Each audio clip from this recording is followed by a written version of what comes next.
ایک بہت بڑے بزرگ گزرے ہیں، حضرت شیخ سید احمد کبیر رفاعی رحمۃ اللہ علیہ۔ بہت بڑے بزرگ گزرے ہیں، ساری زندگی حضور کی ذات پہ کثرت سے درود پڑھتے اور حضور کی طرف سے جو جواب آتا اسے وصول کر لیتے۔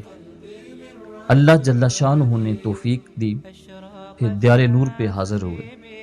یہ واقعہ سن 555 ہجری کا واقعہ ہے۔ اس واقعے کو تمام مکاتب فکر نے اس کو لکھا ہے سوائے ایک مکتبہ فکر کے۔ درجنوں تذکرہ نگار نے اس کو نقل کیا ہے۔ فرماتے ہیں واقعہ اس طرح ہے کہ سن 555 ہجری میں حضرت سید احمد کبیر رفاعی رحمۃ اللہ علیہ دیار نور پہ با نفس نفیس خود حاضر ہوئے اور انہوں نے حضور کی بارگاہ میں عرض کی۔ چونکہ سید زادے تھے اور حضور کی اولاد میں سے تھے، ساری زندگی حضور کی ذات پہ درود پڑھتے رہے اور عرض کیا، با ادب کھڑے ہو کے حضور کی بارگاہ میں سلام پیش کیا۔ جب سلام پیش کیا تو کہا، یا رسول اللہ صلی اللہ علیہ وآلہ وسلم، آج آپ کا بیٹا بنفس نفیس خود حاضر ہوا ہے، آج روحانی جواب نہیں لوں گا بلکہ حضور کے روضے کے سامنے کھڑے ہو گئے اور ادب سے سلام پیش کیا۔ جب سلام پیش کیا تو پھر کیا ہوا، 70,000 لوگ اس وقت مسجد نبوی شریف میں موجود تھے۔ تو جب آپ نے سلام پیش کیا تو حضور نے اپنا دست انور، دست شفقت، دست نور اپنے روزے سے باہر نکالا اور حضرت سید احمد کبیر رفاعی رحمۃ اللہ علیہ نے حضور کے مبارک ہاتھ کا بوسہ لیا اور حضرت شیخ غوث اعظم عبد القادر جیلانی رحمۃ اللہ علیہ رضی اللہ تعالیٰ فرماتے ہیں، اس وقت قدرت یہ تھی کہ میں بھی وہاں موجود تھا اور سید احمد کبیر رفاعی رحمۃ اللہ علیہ کی وجہ سے میں نے بھی حضور کی مبارک ہاتھ کی زیارت کی۔ تو یہ وہ ہیں جنہوں نے حضور کی ذات پہ درود پڑھا ہے۔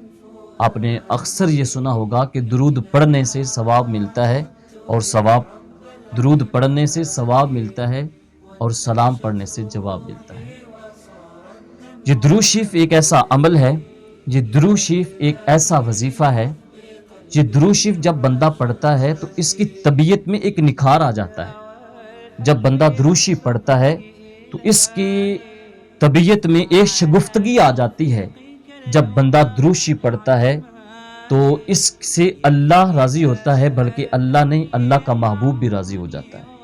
تو درود شریف پڑھنے سے، وہ کسی نے کیا کہا تھا کہ درود پڑھنے سے ثواب ملتا ہے اور سلام پڑھنے سے جواب ملتا ہے۔ یہ درود حضور کا ہی تو نام ہے، یہ نام کوئی کام بگڑنے نہیں دیتا، بگڑے بھی سنوار دیتا ہے نام محمد صلی اللہ علیہ وسلم۔ تو آئیے میں اور آپ ماہ سیام رمضان المبارک کے اندر یہ مغفرت کا عشرہ جس میں میں اور آپ موجود ہیں، تو ہم حضور کی ذات پہ درود پڑھیں۔ جب مشکل ویلا آ جائے تو حضور کی ذات پہ درود نہ پڑھیں بلکہ ہر لمحہ ہر وقت حضور کی ذات پہ درود پڑھیں۔ جتنے احسانات ہمارے میں، میرے پہ اوپر، ہم سب کے اوپر جتنے احسانات حضور کے ہیں، واللہ اتنے احسانات کسی کے بھی نہیں۔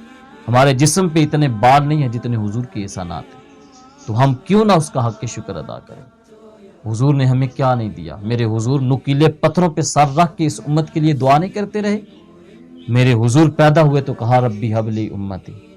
حضور جب مبارک قبر میں حجرہ نور میں حضور کو اتارا گیا تو حضور کے صحابی ہیں حضرت فضل بن عباس رضی اللہ تعالیٰ عنہ فرماتے ہیں کہ حضور کے لبائے مقدس حرکت میں تھے، تو میں نے اپنا کان حضور کے مبارک ہونٹوں کے قریب کیا اور میں نے سنا کہ حضور کیا فرما رہے ہیں۔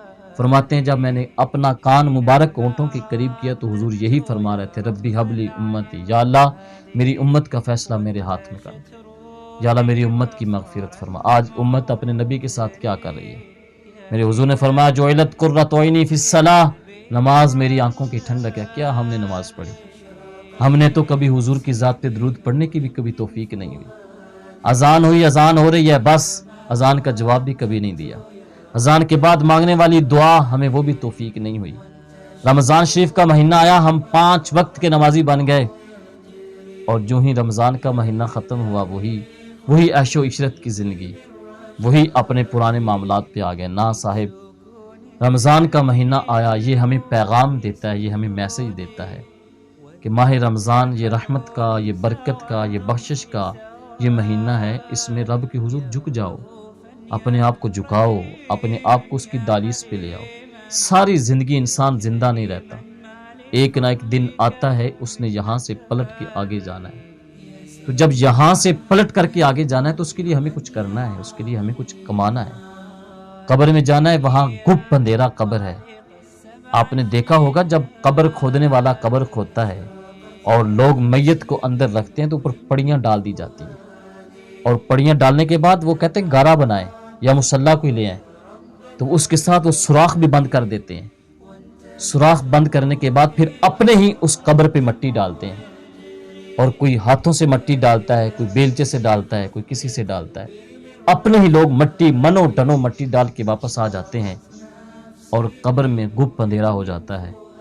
قبر اس کی ہی روشن ہوگی جس میں ختم نبوت پہ کام کیا ہوگا، قبر اس کی ہی روشن ہوگی جس نے حضور سے وفا کے رشتے کو مستحکم کیا ہوگا۔